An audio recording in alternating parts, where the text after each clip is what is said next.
Good evening and welcome to Just the News. I'm Faye D'Souza. Let's get straight to the news today, and we have a lot of updates from Parliament. Now, the Junior Minister for Home Affairs, Nityananda, has, in a written reply to Lok Sabha, said the government has not yet taken any decision to prepare a national register for Indian citizens on the national level. Rai added that the government has decided to update its national population register under the Citizenship Act. He said no document is to be collected during that exercise. So far, the NRC has been updated only in Assam, and the final list of the NRC was published, you'll remember, in 2019. A total of 19.06 lakh out of the 3.3 crore applicants were excluded, triggering a massive political row.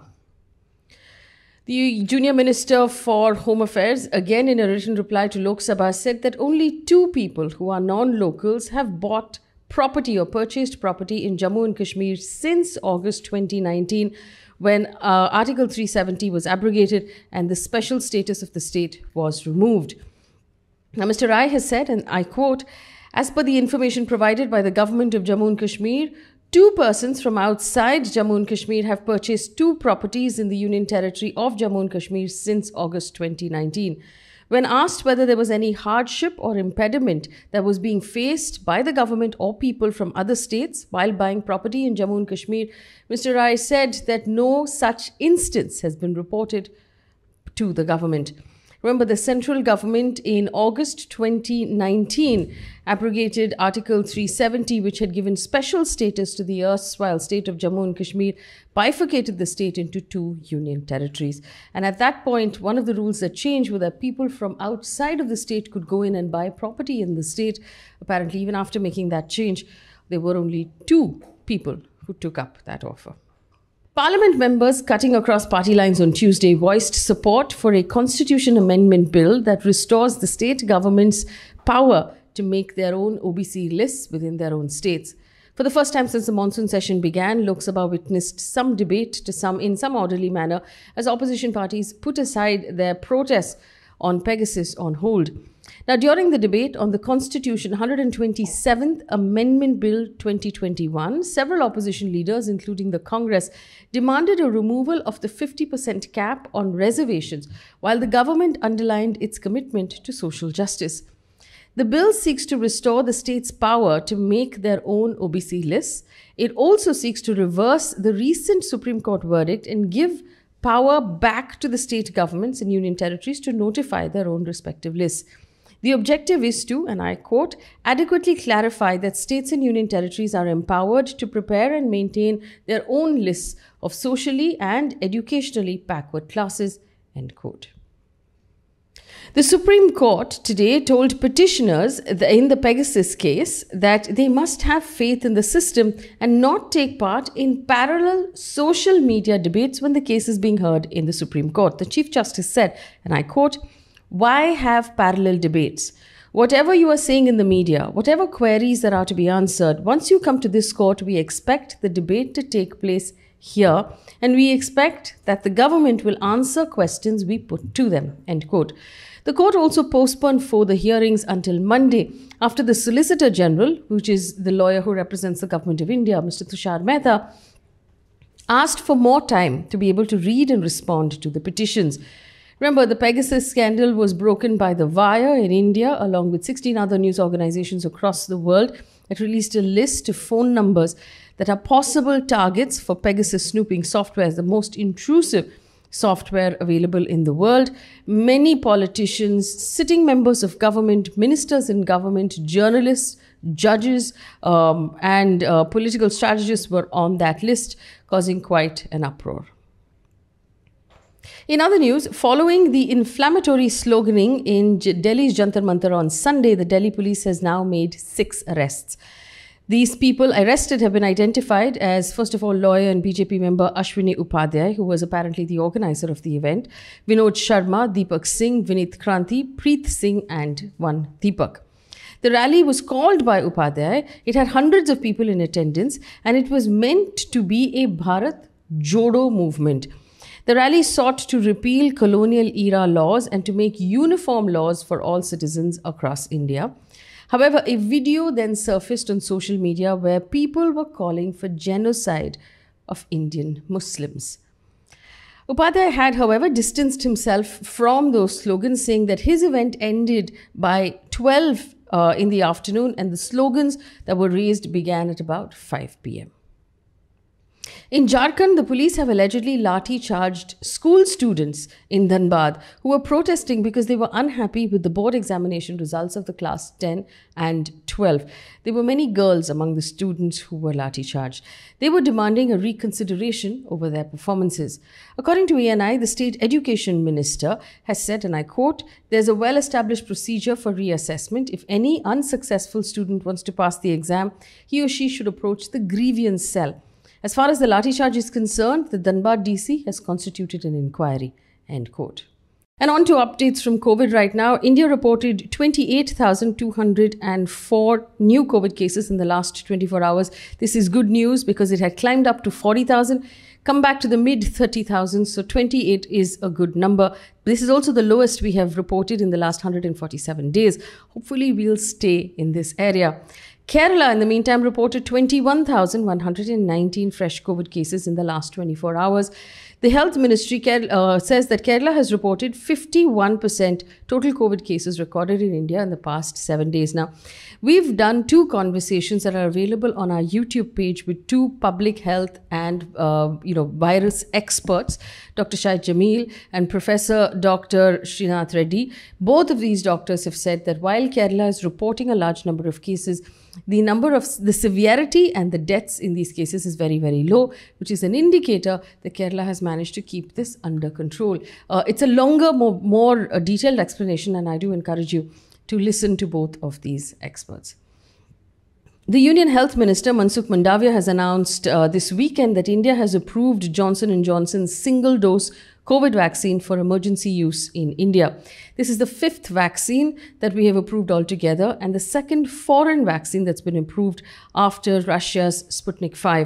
According to Reuters, Johnson & Johnson has said, and I quote, "While we look forward to meeting our delivery commitments, it's premature for us to speculate on the timing of the vaccine deliveries," end quote. The Johnson & Johnson vaccine, which is a single-dose vaccine, has shown 66 to 72% efficacy in different trials and has been approved in the US, the UK, Europe, and by the World Health Organization. The Union Health Ministry has also decided to allow foreign nationals residing in India to register on the CoWIN portal and get vaccinated against the virus. They can use their passports to identify as an identity document for the purpose of registration. Once they register, they will be given a slot for the vaccine. The ministry has said in the statement, and I quote, "This initiative will ensure safety of foreign nationals residing in India and bring down the possibility of further transfer of infection from unvaccinated people residing in India. It will ensure overall safety from further transmission of the coronavirus," end quote. The Maharashtra State Department has said that a total of 45 cases of the Delta Plus variant have been detected in the state so far until the 8th of August. The Jalgaon district recorded the highest number of cases at 13, followed by Ratnagiri, Mumbai, Thane, and Pune. According to the Indian Express, a little over 6 out of the last 10 doses on an average that have been administered as vaccines in India over the last 3 weeks have been administered in rural India, which is really good news because if you remember, when the vaccine drive started, there was concern about how so little of it was reaching rural India. Now we know that 6 out of 10 vaccines are being administered in rural India. So there was about 9.8 crore doses that have been given across the country in 3 weeks. 6.2 crore doses have been in rural India. That's 63%. The shift is important, of course, because the second wave hit rural India really hard and the vaccines had not reached there. Now we understand they have. That's good news. Union Minister for Health Mansukh Mandavia has taken to Twitter to announce that the government has approved a Covaxin manufacturing facility in Gujarat's Ankleshwar. Now, he has said that this facility, he informed Rajya Sabha on the 6th of August that this facility is an augmentation of Bharat Biotech and 3 other public sector companies that will enhance the production of Covaxin in India. An update now from the world of business and finance. Answering questions in Rajya Sabha about cryptocurrency, Finance Minister Nirmala Sitharaman has informed Parliament that the government does not consider any cryptocurrency as valid legal tender or coin and will take all measures to eliminate the use of crypto assets in financing illegitimate activities or as part of a payment system. The government will explore the use of blockchain technology proactively for ushering in the digital economy. End quote. Also in the stock market, the Indian benchmark indices hit a new high today, but they rose for the second day in a row. It was led mostly by IT and financial stocks, largely Tech Mahindra and Bharti Airtel as well.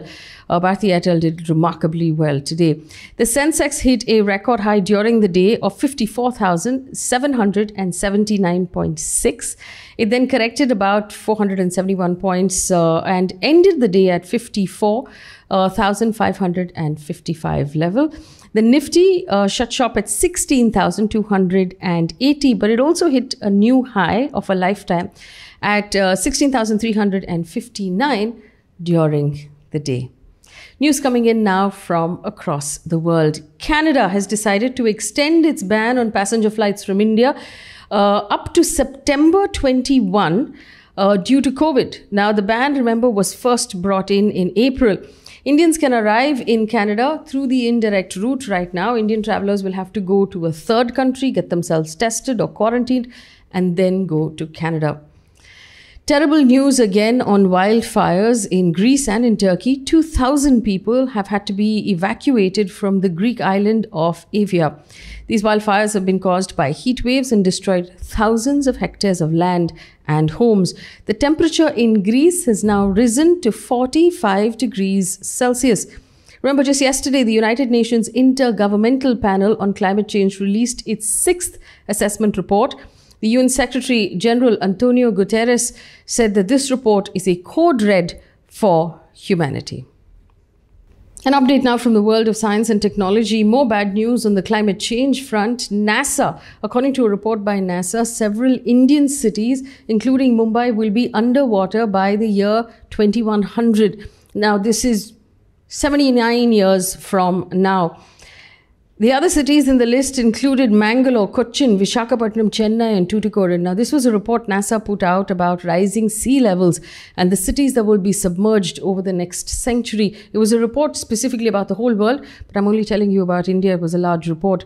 The Intergovernmental Panel on Climate Change report was utilized by NASA to analyze the changes in sea levels that can be expected throughout the world. It predicted cities will be submerged by up to 2.7 feet of water by the end of this century. One of the main reasons attributed for rising sea levels is global warming. And while the future looks grim, the past is still interesting. According to a study, Neanderthals were possibly the first artists on Earth. 65,000-year-old cave paintings have now been discovered in southern Spain. There are some red pigments that were apparently used by Neanderthals to paint on these walls, giving suggestion to the fact that they were actually artists who were communicating through art. An update now from the world of sports. According to the sports newspaper in France, Lionel Messi has agreed to join the French club Paris Saint-Germain following his abrupt departure from Barcelona. This has also been confirmed now by his father and his agent, Jorge. Messi, who established himself as one of the world's greatest players in his 21-year stint in the club, will arrive, we understand, in Paris tonight. Messi will join the already very formidable PSG frontline, which includes, and a lot of people are finding this interesting, something to look forward to, former Barcelona teammate Neymar and France striker Mbappe, who will also be part of the team with him. This addition now people expect will boost the club's chances of winning their first ever Champions League. It's also set to provoke a renewed debate about UEFA's financial fair play rule that was first introduced in 2009, largely being held responsible for Barcelona not being able to keep Messi on. 20-time Grand Slam champion Djokovic has withdrawn from this month's Western and Southern Open in Cincinnati. He announced on Twitter that he's taking a little longer to recover from the taxing journey of the Australia Open right up to Tokyo. He said, and I quote, "Sadly, this means I won't be able to compete in Cincinnati this year. I'll be turning my focus to the US Open and spending more time with my family. Can't wait to see you in New York soon. And a piece of positive news before we leave you for the day. A baby thought to be the world's smallest baby at birth has been discharged from a Singapore hospital after 13 months of intensive treatment. The baby was 212 grams, the weight of an apple, when she was born and measured 24 centimeters. And she was delivered in just under 25 weeks. But she has been taken care of, and the hospital put out a statement saying, against all odds, with complications present at birth, she has inspired people around her with her perseverance and her growth, which makes her an extraordinary COVID-19 baby, a ray of hope in the middle of all of this turmoil. That brings us to the end of this news bulletin. Thank you so much for listening. Give us, of course, a word of encouragement. I'll leave you with a quick quiz. We have discovered that the Neanderthals were painting in caves that were 65,000 years old. Where were these caves recently discovered? Leave us the answer in the comment section. Thank you so much for watching. Good night.